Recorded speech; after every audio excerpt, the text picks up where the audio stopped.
Okay.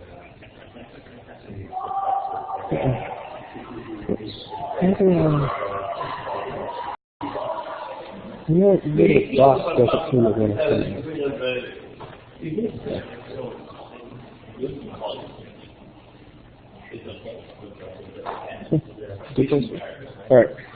All right. Can I have everyone's attention? Okay. Before I introduce our speaker, there was a sign-up sheet that's floating around. Hopefully, you got a chance to sign in. If not yet, then it will be getting to you.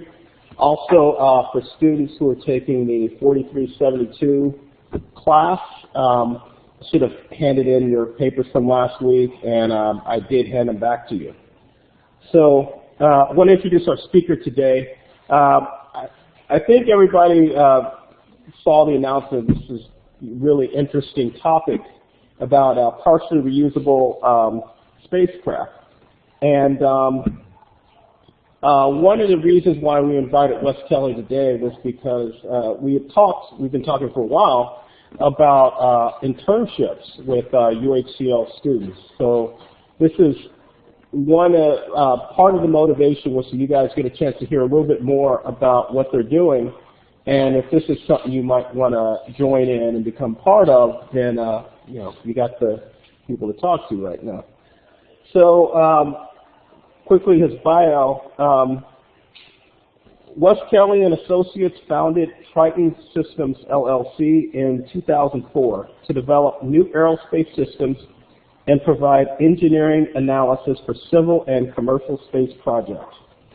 Since the 1970s, he's participated in design programs for spacecraft locally and across the country, sometimes examining astrophysical issues as well. He obtained his bachelor's from University of Michigan and MS in aeroastro from University of Washington. He's written over 20 technical publications and frequently contributed articles on aerospace and astronomy for the local AIAA Horizons newsletter. So with that, I'll turn it over to Wes. Thank you, Professor Garrison. Can you hear me all right? I guess that's the first question. So happy to be here tonight, and also happy to say that some of our colleagues are here as well to join us tonight from Cartersville, Georgia. We're privileged to have with us Mr. Ricky Smith, test pilot for Phoenix Air Group, and Mr. Steve Christopher, Vice President of the organization, who have both been very active in advising us over the years on flight issues and hardware. Shagan Thomas, a colleague I've worked with for a number of years, as well as Frank Perez, who I've been working on this with about the same period. And very happy to see all of them together tonight. And I hope to introduce you to one of the interns that's working with us at Rice, who is working on jet propulsion training. I can tell you about a little later. Just to get rolling, just go back through the abstract that you might have seen already. First of all, that historically reusable and expendable launch systems have had their tides go in and out, but there have also been variations in approaches. And one of the prominent forms is to have the first stage reusable rather than, say, the upper stage like the shuttle. And in this case, we want to combine aircraft and rocket features. But for some reason, this isn't examined very often, especially when it comes to horizontal takeoff and landing. The stage cut recovery comes after a separation of an expendable upper stage when you're flying through the immediate trajectory, and the aircraft portion lands in an airfield somewhere. Well, we've been examining this approach for a number of years, and I'll begin to explain why. But the scalability of the concept could start with, say, something the size of a Gulfstream 3, which our colleagues in Cartersville have a lot of experience with, or it could be as big as a 747. Just depends on what kind of airfield you have available and what kind of payload.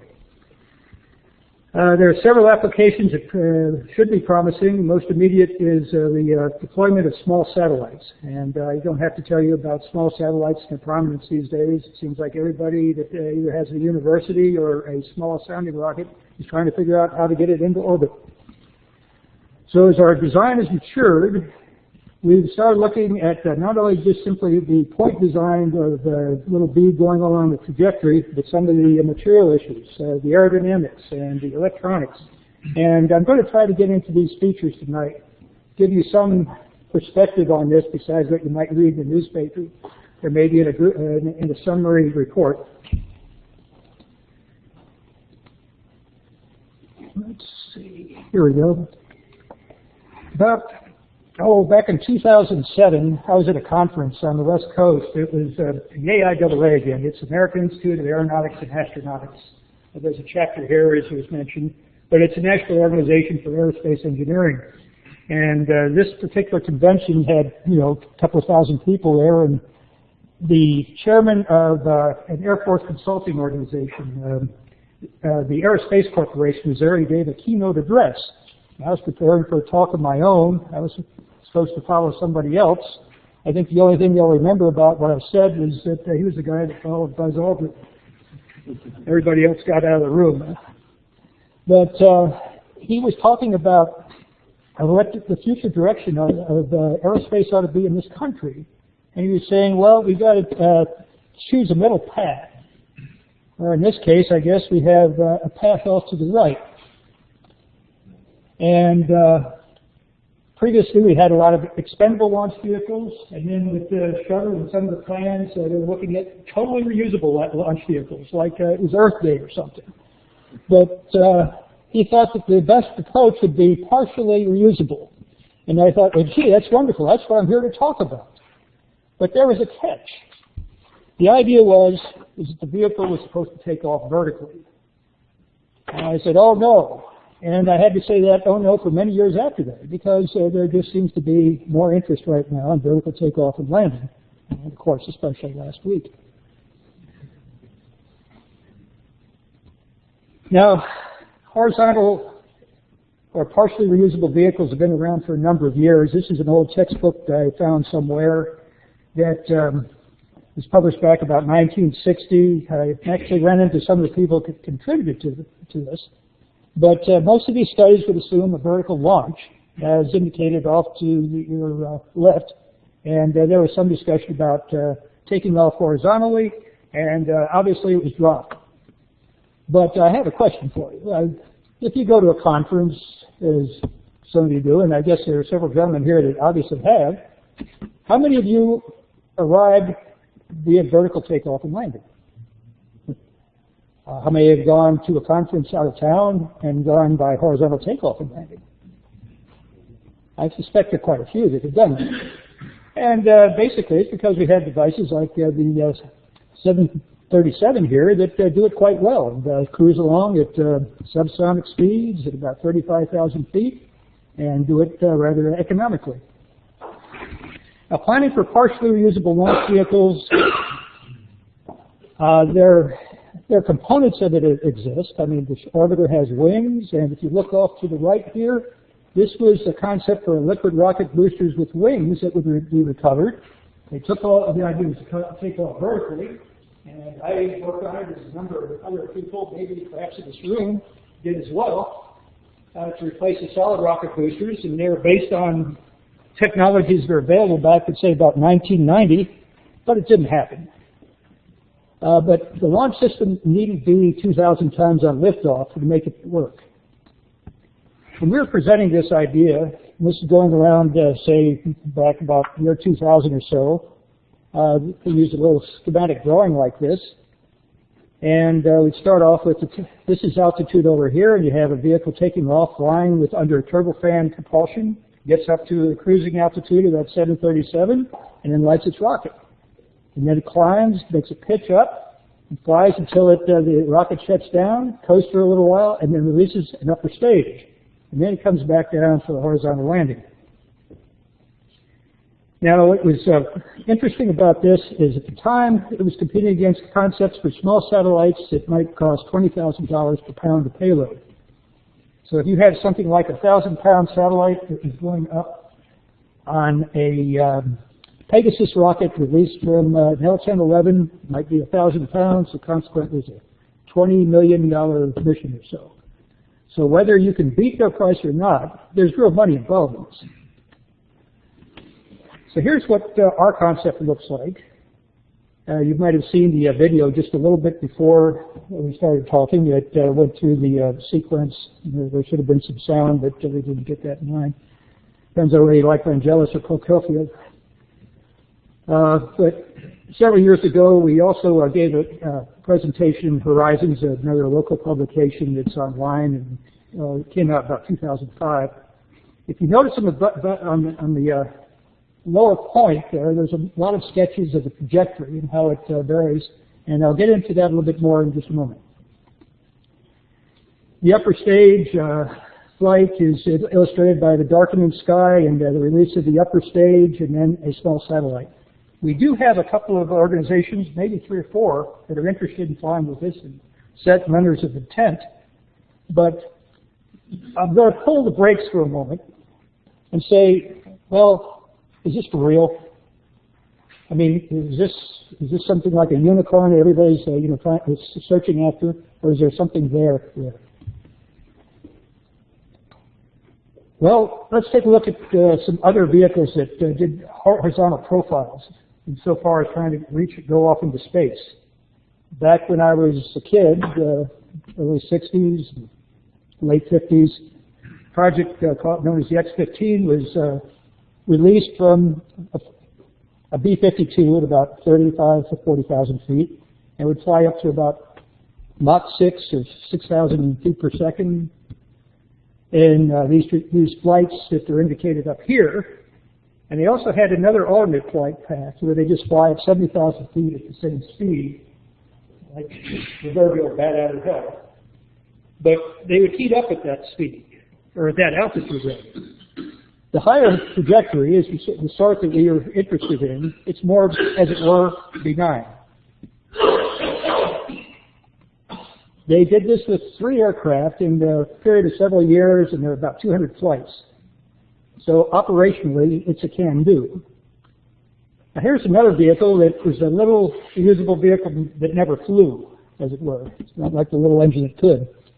But all the same, there's a lot of interesting data associated with it. It stopped just short of flying, and we have some understanding of how it flew, what the environment would be, and we took very careful note of that.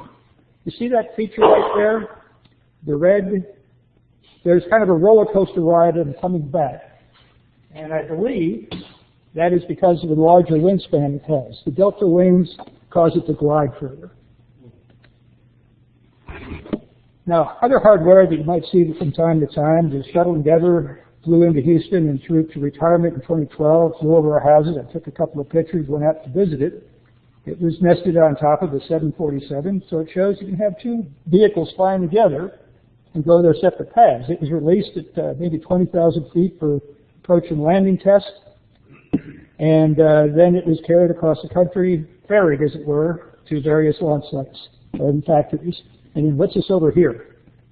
That's not the shuttle, but another vehicle quite like it. It actually took off. It was the Soviet version of the same thing. It's on display, I believe, in Germany. A friend of mine sent it as a note. And it had 4 engines, turbojets, and it flew up to maybe 20,000 feet and did its approach and landing test the old-fashioned way. But there's another point in favor of horizontal takeoff and landing. Now, if you're going to do this, it's got to be for some other reason, because, say it's like Everest, because it's there. The horizontal takeoff with wings and air-breathing jets, engines, and it makes sense if it satisfies certain criteria. Rocket engines on board, for instance, have high performance. They're compact and economical, but chances are they're expensive to manufacture. You want to get them back. And a whole lot of the reasons why rocket space flight is expensive is all that hardware at the bottom of the Atlantic Ocean or the corresponding launch ranges of other countries. And the criteria for looking at the The effectiveness of a rocket engine is in terms of this so-called Tsiolkovsky or rocket equation, which is indicated in red up here. The mass ratio at the end of the burn versus at the start, and the so-called specific impulse, I with the subscript SP. As these values decrease, the mass difference decreases, and you have more and more payload left when you're in orbit. Now, other criteria is that the jet engines and wings pay their own way in the first stage. You know, thanks to the wings being there, you get more lift when you're going back. Thanks to the jet engines, you get up to an altitude more economically because their effective ISP is about 10 times higher than a chemical rocket engine is in the same environment. Also, the so-called recurring and non-recurring costs, often referred to as RDT&E and operating costs, they have to be competitive with the other systems out there. And then finally, there are existing missions that this is attracted to. They're saying, hey, we could use that because it's the right size, it has the right ergonomics for their vehicle, the right environment, and the vehicle is comparatively flexible or versatile enough to go after these projects. Now, these two gentlemen are probably the sort of people that are often referred to as important people that you've probably never heard of. And I guess I wouldn't have had, I didn't have a chance to get into this business at the right time and ended up at the right place. That's Valentin Petrovich Glushko and Nikolai Kuznetsov. They both were very secretive people, not by choice, but because they were in the Soviet Union and they developed rocket engines. But they have the distinction of building the most remarkable engines of the 20th century because they were about 3 or 4 times more compact than the engines that we built in this country for space operations, and they probably had longer lives. And the engine cycle that they used, the only time that I'm aware of, maybe until very recent times that we developed an engine like that, was with this space shuttle main engine, which burns liquid hydrogen and oxygen. The reason they chose liquid hydrogen and oxygen was, well, because of high performance, but also because it was easier than doing it with kerosene. These guys did it with kerosene, and it helped. Most of the engines that were used in American commercial space and for Defense Department space were derived from these engines and actually exported from present-day Russia. The basic system is staged combustion, where you have 2 turbines, maybe one or the other is venting its partially burned propellant, the fuel and oxidizer, into the combustion chamber. And the combustion chamber is at a higher pressure than the alternative, which is called gas generator, where that effluent is dumped over the side. So consequently, these are high energy systems, and the fact that they come up with these at all was probably something that's very difficult to repeat in this country. But it was an opportunity for reusable rocket systems. So here's our answer. And this is a vehicle that we propose to develop here in the Houston, I should say even more specifically, in the Ellington Field Spaceport area, as indicated in this area right here. And the flight would be a trajectory that might look very familiar, looking at the X-34 image that we had earlier, where you go up and down with that little roller coaster ride. You have an angle of attack for the various phases of the flight. You have a corresponding Mach number, which would be up to about 6 or 7. And you go up to an altitude that's as high as the edge of space, 350,000 feet or so. I think on the trajectories I've been running lately, it's between 300,000 and 320,000. The versatility. What are the versatility features of this vehicle? The ascent flight azimuth. You can go off in any direction because you're an airplane. You're not a speeding bullet. The upper stages you can carry as you develop this vehicle from the initial tiptoes or treading into the water, and you get deeper and deeper. You get larger and larger launch or upper stages. And the capability to ferry itself to the launch site. There's a hurricane in one part of the country, you can take off with this vehicle and land it in another airfield there, or do your operations wherever it's required. And you can do flight tests without ignition of the rocket engine, because the commercial aircraft engines should do the job to get you up to altitudes where you can ignite things, or you can just see what the handling properties of the aircraft are. So I guess I've probably already explained most of what's on this slide. Why to do this? There are the reasons that I've just discussed. There are market considerations. This is a great time for vehicles that could launch small satellites. It's about time we started doing some scalability on this. And then if you want to have an alternative to, say, the SpaceX doing everything for the future, like Standard Oil did for petroleum, you might be interested in an alternative to that, such as a horizontal takeoff and landing. Although I have to admit that I really admire the demonstration that was done last week. This is somewhat of a repeat, so I'll just skip over that. I would say that these are some graphs that I'll go into in a little bit more detail. But there's a correspondence to events in the flight phases. For instance, the ignition here would be a point right about here. Oh, excuse me, right down here where that arrow is, where you get the rocket engine started. Now, from the commercial standpoint, we have kind of a summary too, the so-called Stellar J elevator presentation.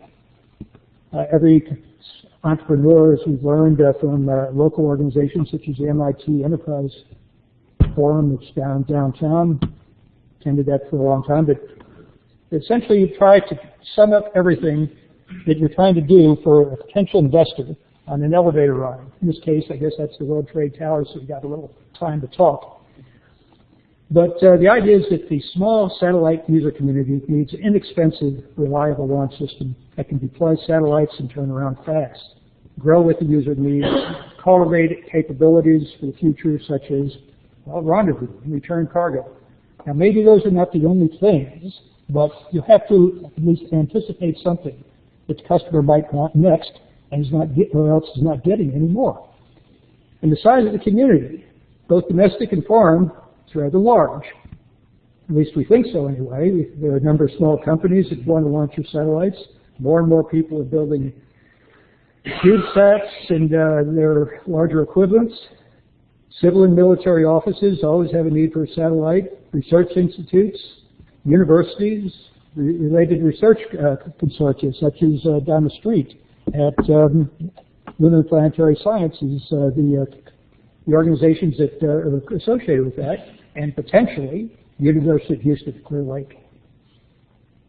So our approach is a horizontal takeoff and landing, first stage with wings, rocket burn with an airline cruise to a typical booster rocket staging point.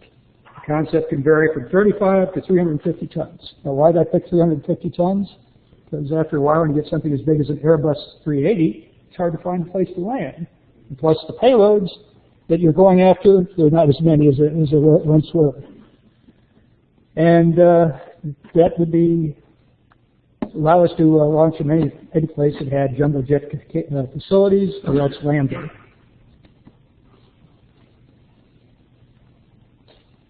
So what is the virtue of lighting the rocket engines at altitude? And I guess I should pose that to a physics class, but since we're probably limited on time, I'll give you the answer. It takes the work out of the rocket equation I just mentioned.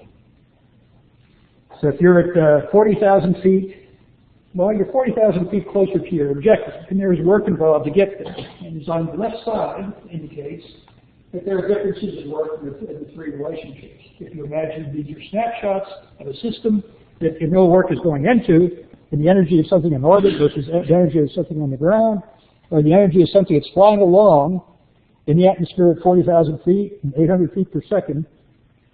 To get from one to the other, there's work involved, and there's less work to get to that orbital station from the flight than there is on the ground.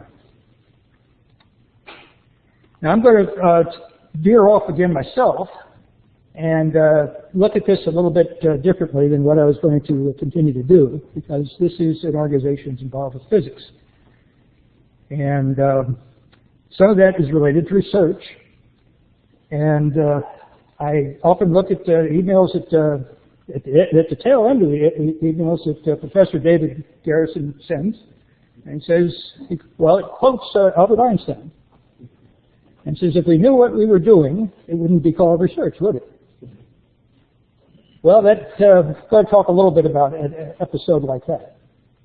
And then, but most of the talk is about the design and analysis. Now you see what happens when you change this. That's what a whole lot of this is going to involve. Then finally there is the development phase, and people are looking at charts and saying, well, let's take a look at the results in the schedule. And then finally we hope, Stellar J, the tower.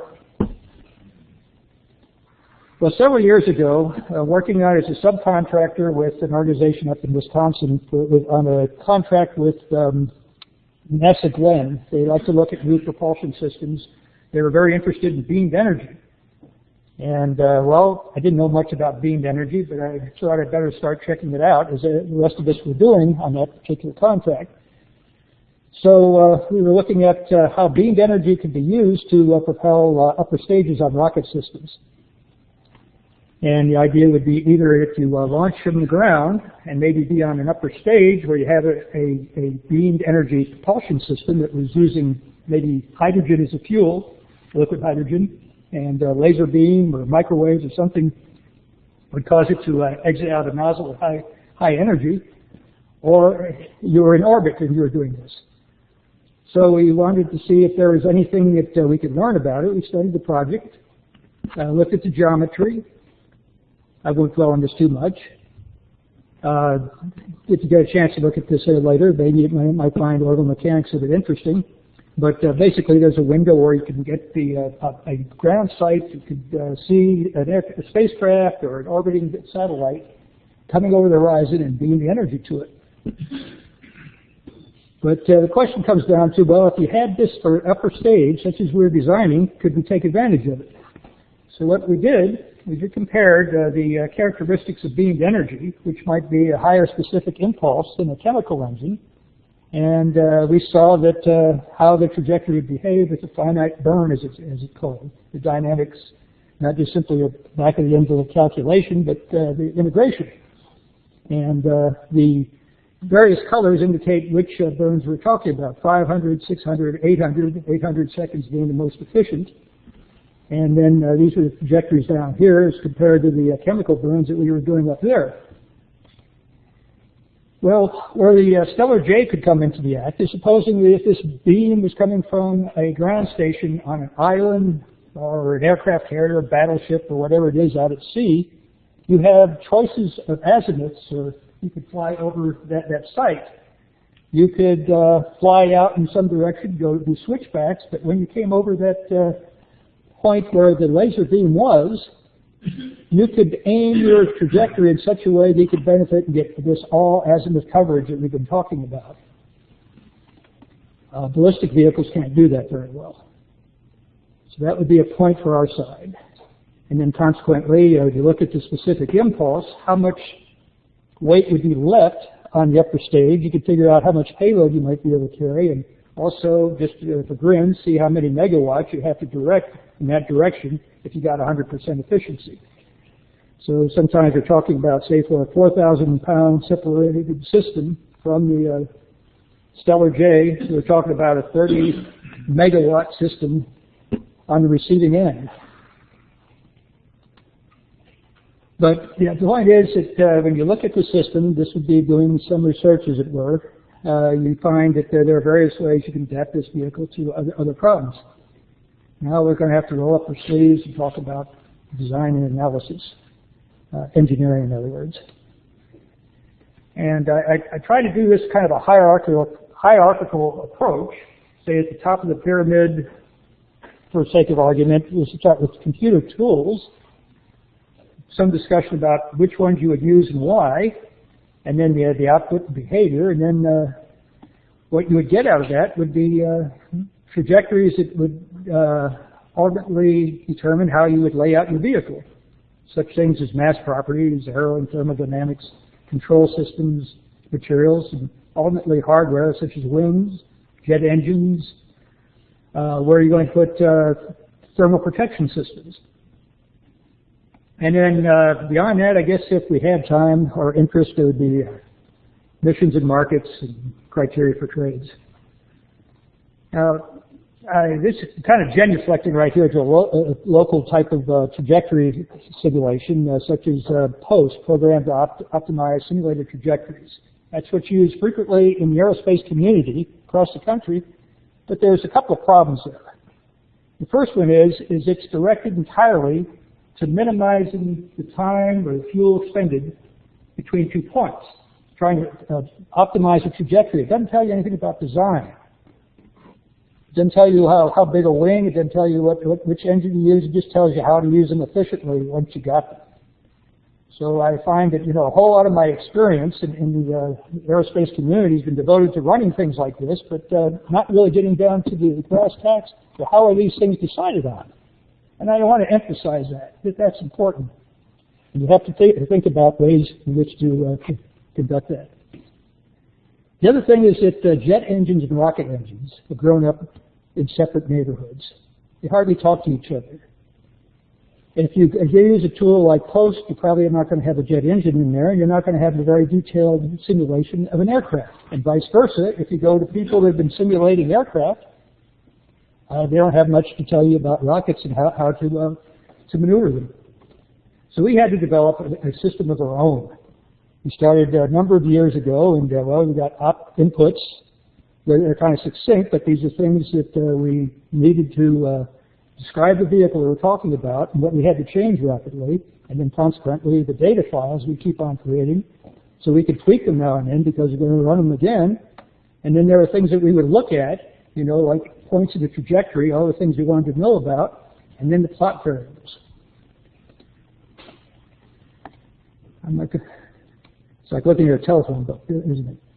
But basically, these would result trajectories such as this, where you would have, for instance, the first stage thrust level, the altitude, the expendable upper stage weight, whatever the case might be, and you keep track of them.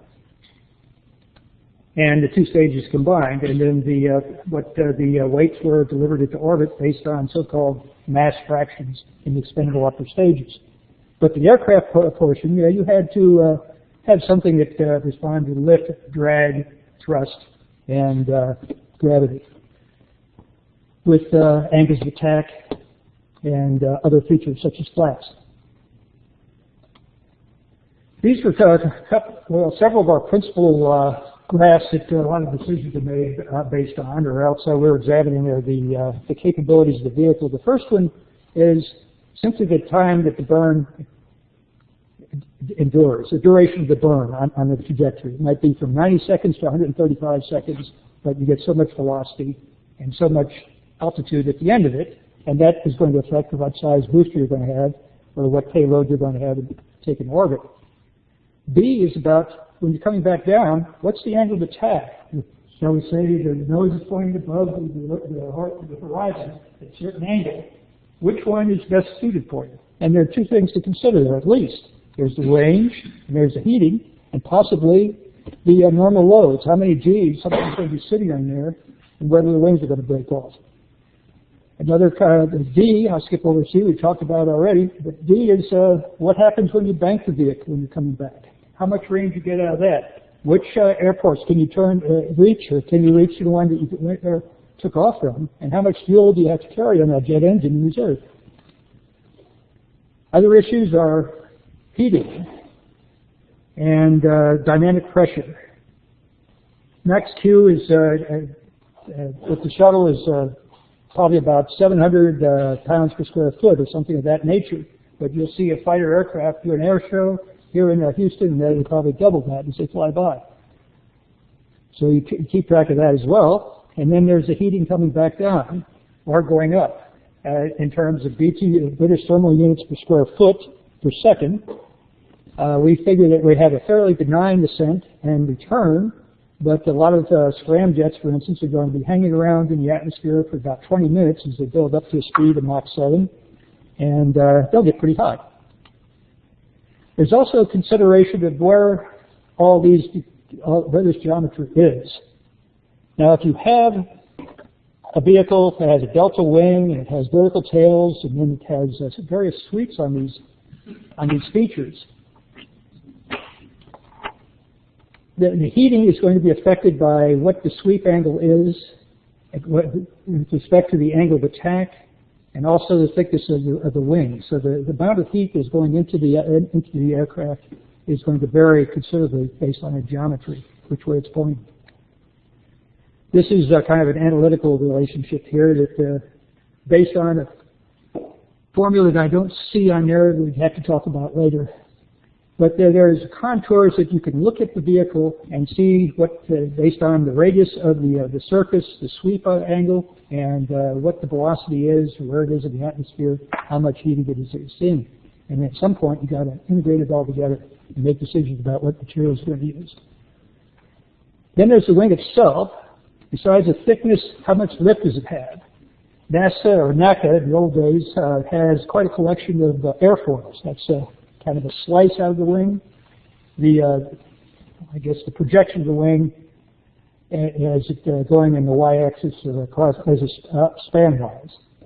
And it has some influence on how much lift you are going to generate, how much of the moment there is on the wing. And then you take them all together. For a finite wing, you get the total lift, theoretically, of the wing at various angles of attack or at various speeds, Mach numbers. Well, this is all great, but it does come to an issue that comes up to kind of alluding to, like telling the story, is that all the people in part of the community that know about exactly how many pounds you can deliver in orbit, they do it based on a configuration. And they'd say, well, I can get this much based on this guidance scheme. And then you think, well, that's great. You got down to the last pound now. How much is my wing going to weigh? How much is that wing going to weigh with all the features it's going to have? What's it going to look like inside? How much lift is it going to generate? How strong is it going to be? And you realize that you're orders of magnitude away from that delta of a couple of pounds. You got to learn a lot more about the wing and figure out how it's built. I mean, historically, there are certain size wings. Roughly, they take up about 10% of a vehicle's dry weight, total weight. A couple exceptions are things like the B-58, which came in very low, despite having a very large wing. But the basic components of the wing, structurally, fall into four categories. Those are skin, spars, ribs, and stringers. So the ribs, they are lined along the axis. They're the fuselage. The spars go out along the span, so you call that the y-axis, and then the skin, of course, covers both of them. The strings are the lower order of magnitude detail of this. The first three, though, are the ones we would concentrate on. Now, in addition to the spars and ribs, there's the issue of, well, are they going to have sweep? And if they're going to have flaps, how are you going to get the flaps on if you have sweep? So then you got to figure out what are you going to do about the spars and the ribs if you're going to have a elevon or aileron or any else other type of control in the back of the wing, or if you have a cutout in somewhere in the wing. And as I said to my colleagues in the GMC community, this thing off to the right, this diagram, that is not a wing. It's just kind of stuck in there, but it's a stress and strain diagram. And the stress and strain diagram is based on all those cantilever beams that we're looking at. Some are cantilevered, and then some are simply beams connecting two other beams. But when you look at modern aircraft, there looks like quite an elaborate mesh. You might have counted this in statics. So did I a number of years ago, and then I forgot about it. And then during a lapse of activity, I had to study this all over again and found it very fascinating. Basically, Young's modulus and the slope of this diagram, and where's a yield point for a particular material. There are a number of materials of interest, but also besides their stress and strain at a given room temperature condition, we're also worried about what are they going to be like when they're hot. Some of them might even melt. And that is kind of a clue to where a limitation is. You can get some slope about how much these things will lose their strength based on an alloy's solidus boundary. If you have a solidus temperature in a phase diagram, you know you have no strength anymore. So if you have a room temperature strength, and then you have a temperature that you know where the solidus effect is, where you have liquid formation of the alloys, a boundary, you know that, well, don't extrapolate any strength beyond that temperature.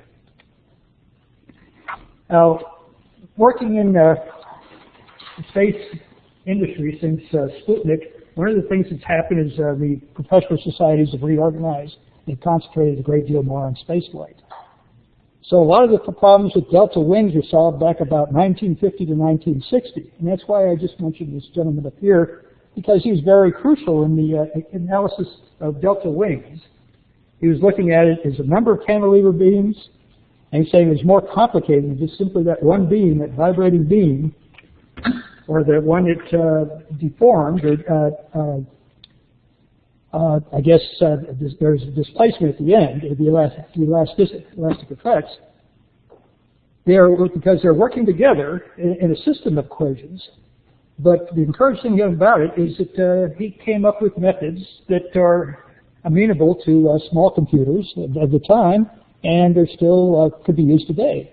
And the remarkable thing about it is, I'll skip a little bit here. Well, no, I guess I'll go back, because basically what they did with these models is the B-58, no matter how you feel about nuclear war, it's still a very interesting aircraft because it has a delta wing, it's a high technology wing, and these modeling methods were able to predict how it would deform under load. And so practically you could do it with a laptop, if you know what you're doing, and he clunks away. But in setting up a delta wing, for example, there are a number of approaches you can take. I mean, for instance, you could have all those spars going out perpendicular to the fuselage, or you could give them sweep as well. But if you find if you sweep them, the deformation at the end is going to grow with the power to the third or fourth power. So maybe that might not be a good idea unless you have a wide base of the tapered beam at the fuselage itself. Now, over the years, for instance, 1950s, the F-86 had a very simple design on its wing. It was swept. And then you see kind of an evolution. I'll skip this.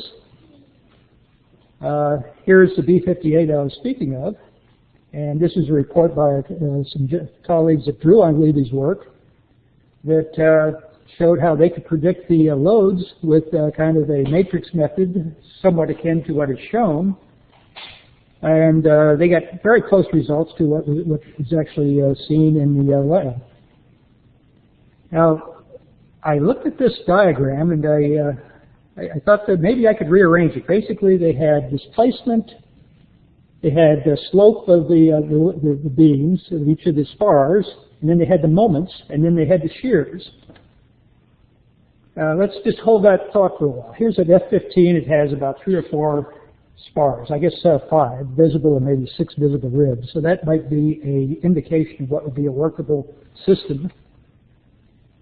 Here's the space shuttle, its interior wing. We see about 11 ribs and about 4 spars. So once again, the 4-spar system would be one to look at.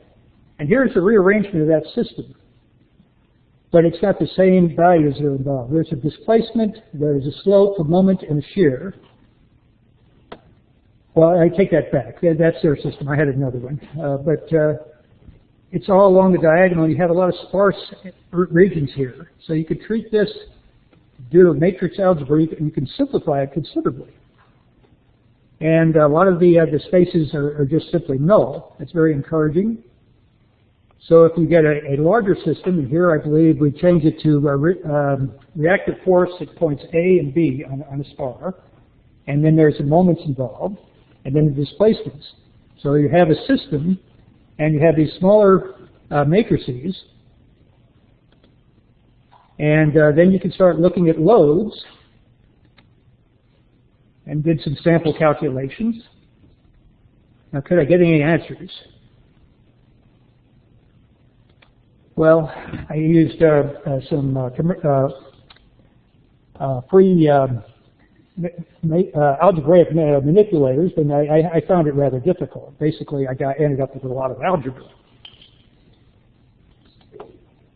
But all the same, we are interested in the sensitivity of the displacement with respect to temperature conditions. And these are analytical solutions that you can obtain. I did a lot of work on this. I don't want to bore you with this would be excruciating if we went through it, I'm sure. But there is some promise to this method. Some textbooks that are useful for this type of study. The aircraft dynamics and control, automatic control is matrix-oriented, but I like to point this textbook out because it examines a number of aircraft in great detail. It talks about their structure. It talks about their aerodynamics, the coefficients that describe it in flight, and it also talks about their mass properties and how they vary in flight. The aerodynamics in this book are very useful. Solid rocket propulsion here is also very useful as well. And this final textbook is very useful for jet engine analysis. Now, the reason I mentioned the first one is that what we're trying to do with the Stellar J is create the same sort of matrices, the same sort of descriptions of these 10, 15, 20 aircraft examples. Actually, if you go to NASA Ames, they probably have 100 aircraft like this. They'll tell you about the spars, they'll tell you about the cross-sections of the spars, they'll tell you about everything, but they add up to a system of equations that are characterized by all the design decisions that you make, and the stability of the aircraft at these various phases of flight are indicated by these columns. So we're doing the same thing. Maybe a dozen phases of the Stellar J, we're looking at what it's doing under construction, as it were. Geometrical, inertial parameters, longitudinal dimensional derivatives, same with the lateral, the tendency to move back and forth like that, longitudinal, but mostly here, and pitch moving up and down. What happens when you deflect the ailerons, which are outboard, and the rudder. And try to get an idea what the gains are, and when you have to switch them. Basically, you're dealing with second-order differential equations and their solutions, the response and the frequency and the damping. In this case, you actually have the simple analysis procedures that are used in aerospace for this sort of thing. You have 4 routes that you're looking for each of these systems, the lateral and longitudinal. Some of them may be oscillatory, some of them may be non-oscillatory. For the pitch, longitudinal, they generally speak of phugoid and short period oscillations.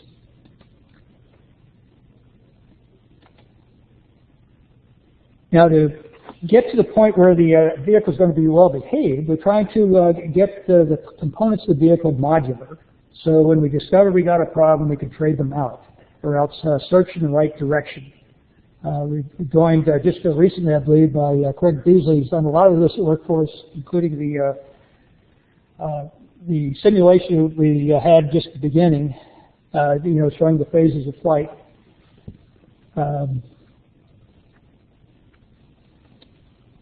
Now, illustrating the effectors, it's probably easier to look in the back. They're the rudders, split rudders, that could be used also for braking and pitching, so you can have mixed mode there, but they also can be used for turning, yawing, as it were.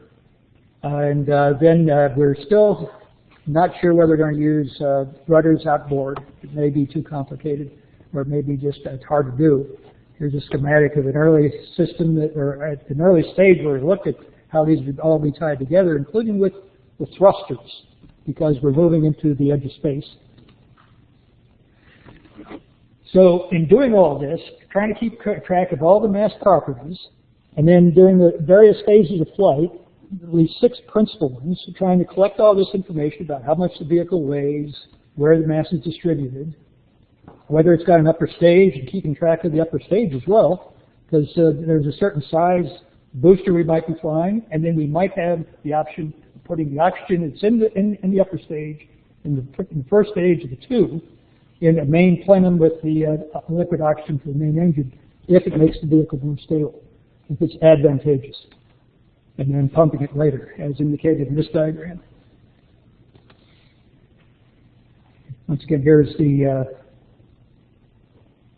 in larger scale, you can see the layout, I guess, the subsystems, and some of the choices that we're examining for the ribs and spars. And in this case, I guess, as an introductory case, we got a sweep on the spars, and we'll probably look at the perpendicular cases as well. And this is kind of off to the left is a blow-up of the airfoil contours for the NACA 64208, and obviously not to scale X and Y.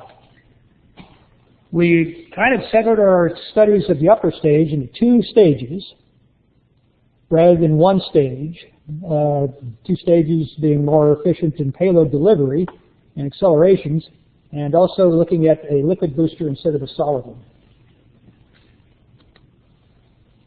So here's an attempt to keep track of all the mass properties. It's underway with one of the programs that I was talking about. You know, they try to talk to each other to converge on a solution.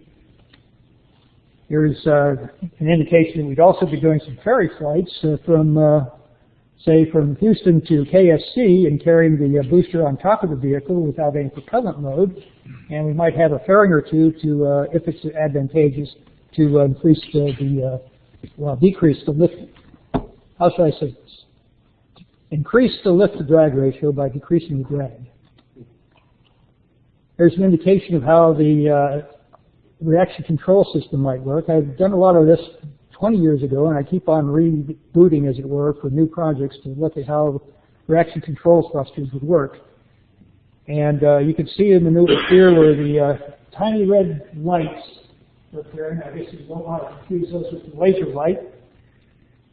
But the vehicles would separate during coast. And at this point, we have an active way to move the Stellar J away from the stage. And they're coasting together, and then eventually ignite the upper stage. But to get it away from the upper stage, you have to fire some thrusters. And then after that, while you're coasting back into the atmosphere, you need some attitude control. So you have some control laws that you have to use. And this, in the upper left corner, would indicate which way the thrusters point. We've got a few more minutes to talk a little bit about aerodynamics, but we're drawing a little bit from the, despite its high drag or low lift drag ratio, the shuttle orbiter has something to tell us about the Stellar J. Its CG was center of gravity, tried to get all its mass concentrated so that the center of gravity was within a box, as it were. It's located in the payload bay, roughly 2/3 back from the nose of the vehicle. And various flights keep track of just how far off it was. But nominally, it was in a reference coordinate system about 1,145 inches downstream on a x-axis, and then had some z displacement as well. I won't get into that too much. So we tried to do something similar that would place our CG at, well, I guess I should back off on that. That would probably be the aerodynamic center of the vehicle.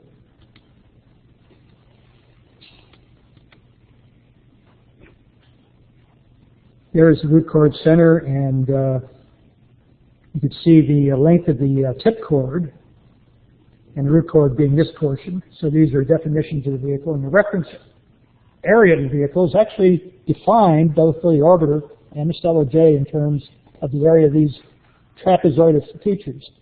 So despite all this curvature, when you look at the orbiter, it really comes down to those delta wings that are driving the reference area. These are some calculations of the lifting generated at various angles of attack based on the finite wing. There's a succession of calculations. And this is what I wanted to draw your attention to. Is, the aerodynamic data book for the orbiter has an indication of what its base area is. I'm a little bit suspicious about the area being 436 square feet back here. All this, shall we say, is shadowed like the Stellar J is with and without an upper stage. But that does give us an indication of how to calibrate our vehicle in terms of aerodynamics. And we ruthlessly exploit everything we find in that 1,000-page document, believe me. So to wrap up with jet engine trades, to push this vehicle based on a drag that we haven't determined, we've got at least three engines we're looking at that are Rolls-Royce family. They've been used for executive jets under the Gulfstream 3, the Gulfstream 4, and the Gulfstream 5 family. I think there's a 550 rather than a Gulfstream 5. But they're This is the oldest, Midway and newer, and I guess each of them has higher thrust, static thrust on the ground. Now, it's kind of like the question of keeping your eye on the donut and not on the hole, because where we need a lot of the thrust is when we get to high altitude. We want to get as much potential energy as we can, so we want to know how fast we're going to be flying at altitude and how much thrust we can obtain. So there are some parameters associated with the jet engines, and there might be just enough that the manufacturers release that we can do some analysis. Carly Pratt isn't here with us tonight. She's studying for exam, like I guess many of you probably would like to be doing too. But she has been working on this particular intern program, and we made some headway on it so far in the last month or so. We've got for one thing, beside the simple issue of how much thrust are we going to get, we have to address a way of evaluating the results. One of the methods we've been using is analytical hierarchy process in the past.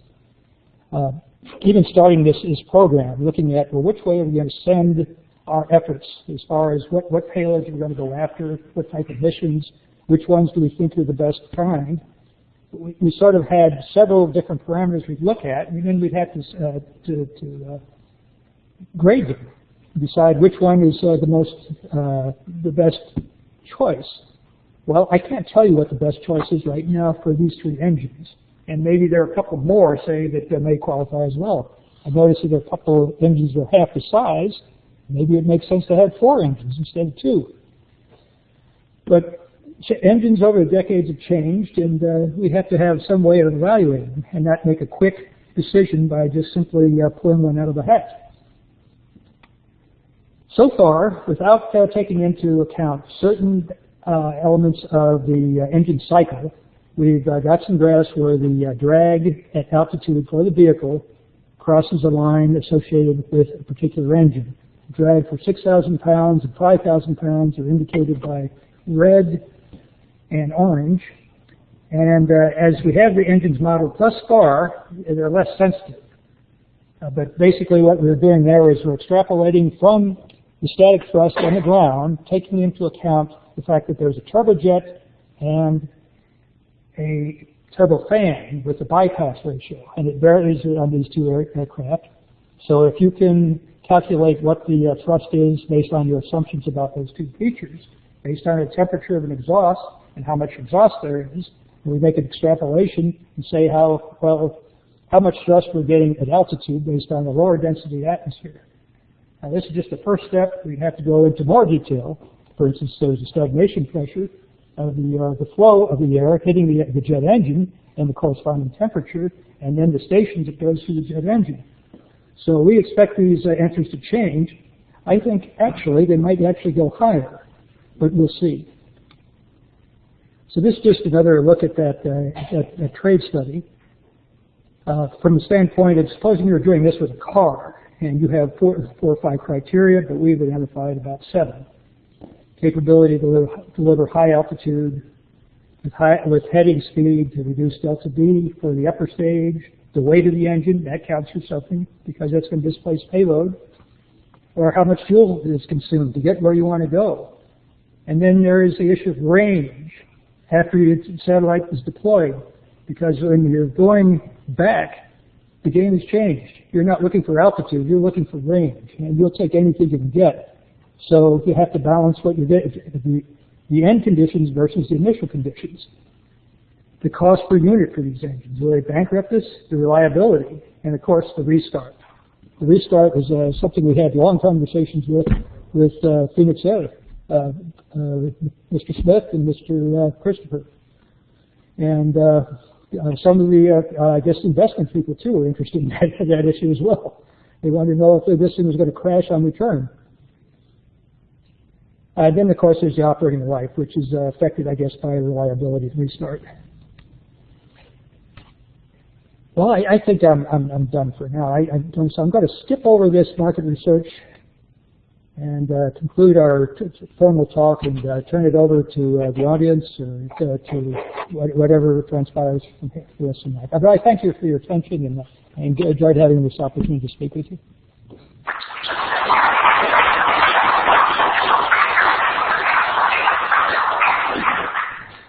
Questions?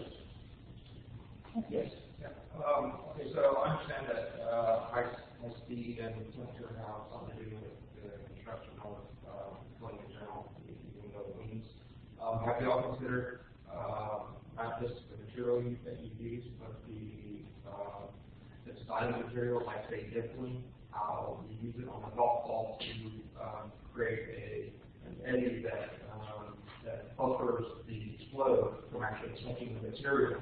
So that way you can reduce the friction from the flow. That's awesome. I guess that I'm familiar with the golf ball like that. Matter of fact, I used to work with them and work out at Notre Dame. But I guess one area also seems like that's definitely has an effect is say the coffee can. For instance, you see the creases in the coffee can, how much stronger it is when you try to pressure it. But I guess it might be a question then related to the other issues such as the thermal.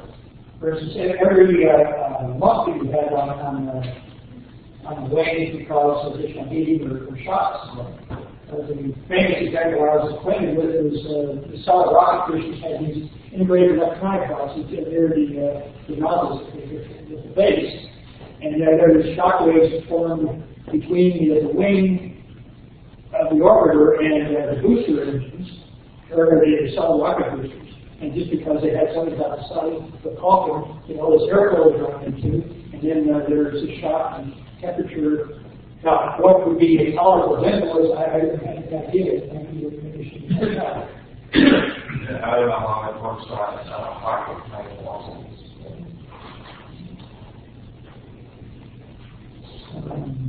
Anybody else have any questions? Okay, so your whole idea is horizontal takeoff, right?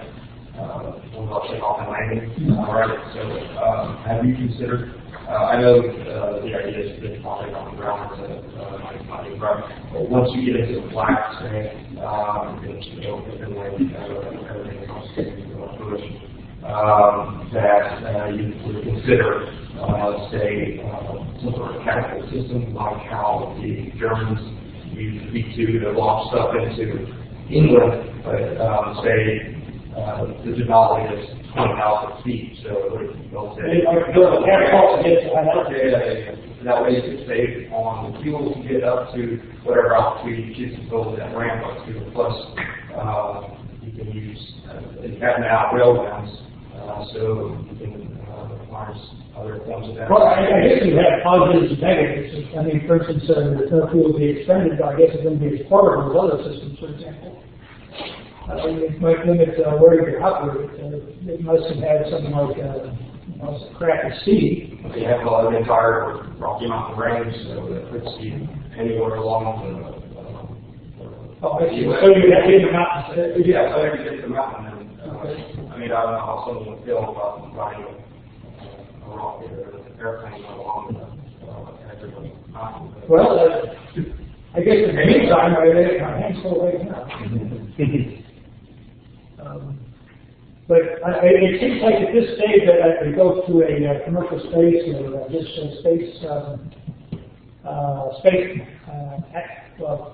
commercial space conference, and there are all kinds of ideas that are suggested and pursued, and they're very detailed. I think there are a couple of things that might involve slings, for example. Sling-a-thon, I think it's one Derek Orton or something like that. But he's been studying that for a number of years and has advanced the state of the art as we're considered. Another one? Yeah, so at some point during the ascent, this is vehicle supersonic, and so even though the engines are near the back of the plane, is there still a problem with the shock wave, and would you be, because I was thinking of using turbofans rather than a low bypass turbojet, so with that. Well, okay, I follow you. Yeah, on ascent, we would be transitioning. But I guess, as a matter of fact, David and I have been discussing that from time to time, like how much shielding or diversion the inlets that we would need on ascent after that. Right. Now, coming back down, we got a high angle of attack, so there would be shadowing. For instance, 20-degree angle of attack, you can't see those engines at all. But one advantage at high altitude is that the area is getting low. I mean, the density and the pressures are getting lower, and that portion of the trajectory is only several hundred seconds altogether with the flight. So there may be a problem there, but it might be possible to solve it one way or the other. I prefer the least amount of metal work as possible. Yeah. They didn't get a lot more efficiency from the turbo side, so I was just kind of was wondering about what the trade-off is. Oh, yeah, and then finding a turbojet that, pure turbojet, for example, that might be another issue. I mean, I know they're out there, but then when you got it, the specific fuel consumption is higher. It might be 3 or 4 times as high. So then the fuel you have to carry to get to the point gets higher, and then that has to be evaluated, just like with the jet engine trade at the back. It becomes wider. If we could find one like that, we could look at it, but I'm not sure how it's going to look ultimately. Then the drag after you transonic, the drag has gone up considerably, and then well, you're going to light a rocket anyway, so kind of wonder was it worth it. Another one? Yes. Have you considered any wind tunnel research or anything of that nature? Yes. Wind tunnels generally are expensive. We talked a little bit with U of Texas at Arlington. A couple of the directors there we've had some conversations with. Last time was about 3 or 4 years ago. I made some inquiries recently, but we haven't settled on anything. But there are a number of in-state wind tunnels that can possibly be available, and we need it. But as well, we'd like to get the design to a point where we're not wasting a whole lot of money on something that doesn't have a handling process. Anybody like to add anything? Where's your payload Payload is in the nose of the upper stage. Let's see if I can get out of this.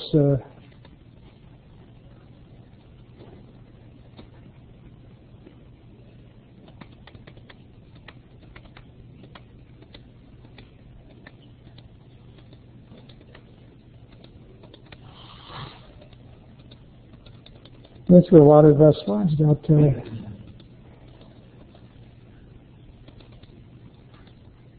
Okay, that see right up there. It would be under that. That's a payload fairing there. I guess in the animation we had earlier, the payload fairing might drop off earlier than indicated because we're at high altitude anyway. Generally, from my ballistic launch vehicle days, some of those things were dropped off at about 200,000 feet and halfway to orbit, as far as the velocity is concerned. And the longer you carry it, the more penalty it entails. Maybe you can get a clearer picture of it from the schematics of the. As we were all over the place tonight, I wanted to indicate that there are structural and aerodynamic concerns.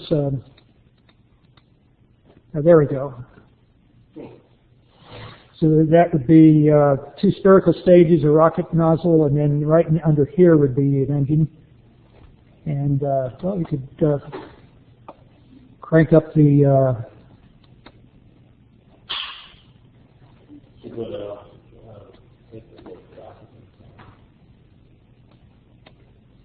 That is.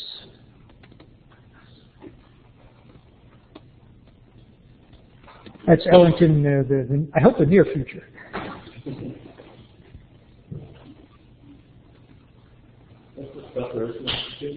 It varies depending on the burn time. If we went to 135 seconds, it would be sometime after 180,000 feet. The lowest one I looked at was about 100,000 feet, just figuring that why have a rocket engine if you're not going to go any higher than that. Yeah.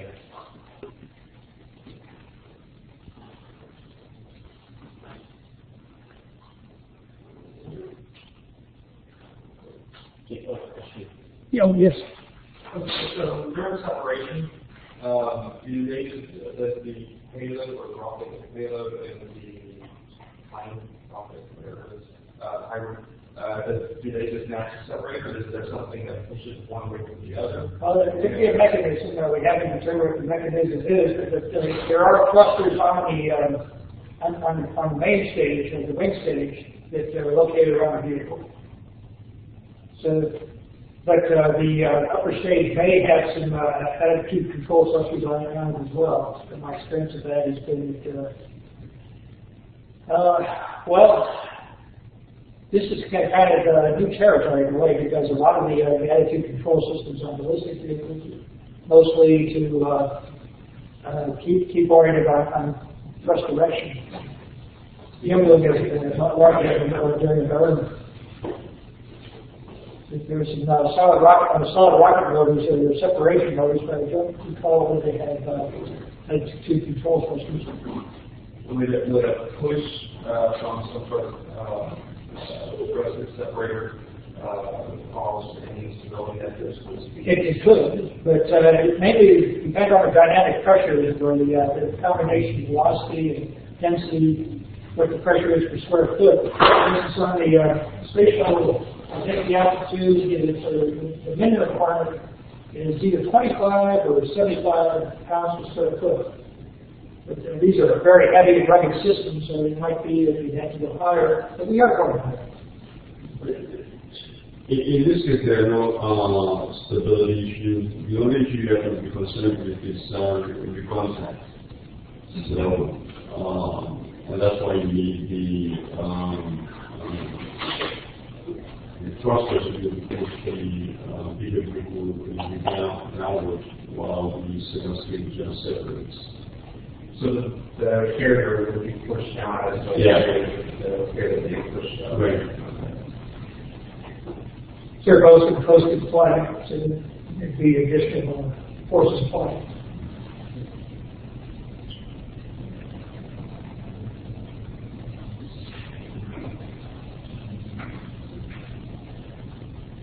There was, over the years, there was a kind of a system I used. It was not exactly AHP, but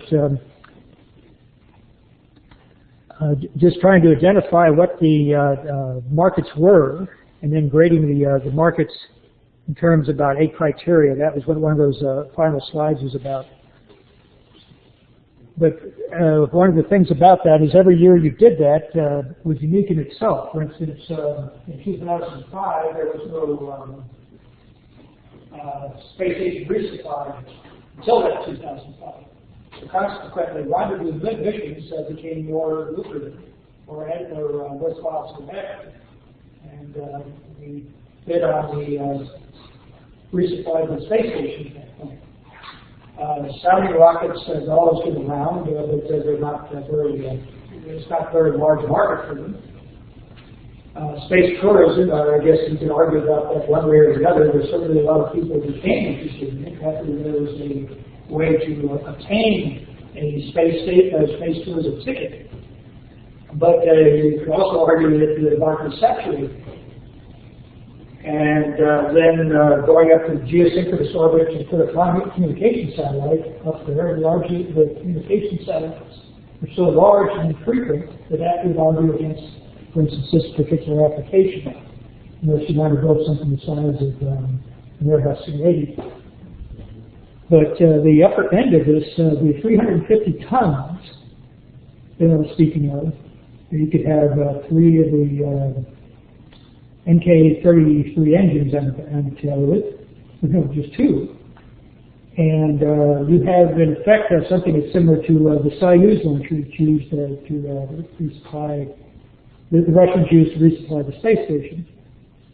And then if you do certain things right, you might be able to add value to it. For instance, if you have a winged upper stage and reusable, you could have a mini shuttle. Instead of having a payload bay in the center of this mini shuttle, you have a fuel tank. Such as liquid hydrogen, you can do it, but that would be long-term issues. Well, I ran out of things to say. Finally. All right, any other questions? Yes. I was wondering, just like on the design, like the jet, I guess, for themselves, like how does that compare to say like the SR-71, which is kind of like high altitude back in the day? Well, I'm not sure how to address that other than that the jet engines on the SR-71 multi-cycle, they had a limited ramjet capability. And then they're designed, I guess, the inlets and other features of the aircraft were designed for cruising at Mach 3. This vehicle is not really designed for cruising at Mach 3, but we hope it's stable as it passes through Mach 3 under rocket power. And at high altitude, so that there won't be too many disturbances, and it's stable. The gimbals on the engines in the back, and then to address that. And there would be a tendency to orient them in toward the center of the mass so it wouldn't flop all over the place. But that's on our side, but on the other side with the SR-71, it's designed to fly basically a turbojet with an afterburner and a capability to act like a ramjet for long periods in the upper atmosphere, 70,000 feet or so, and 3 times the speed of sound. And the temperatures on its skin is probably around 500 or 700 degrees, 500 degrees Fahrenheit maybe. I've heard that the crew has a rough time, but they can boil their cups of coffee on the dashboard if I got the story correctly.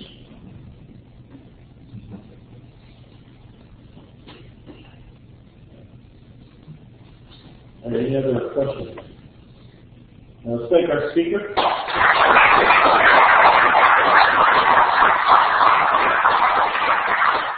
And I do want to invite everyone back for next week. For Alan Freeman is going to be here from the Lunar Planetary Institute, talking about Venus radar reflective timing. So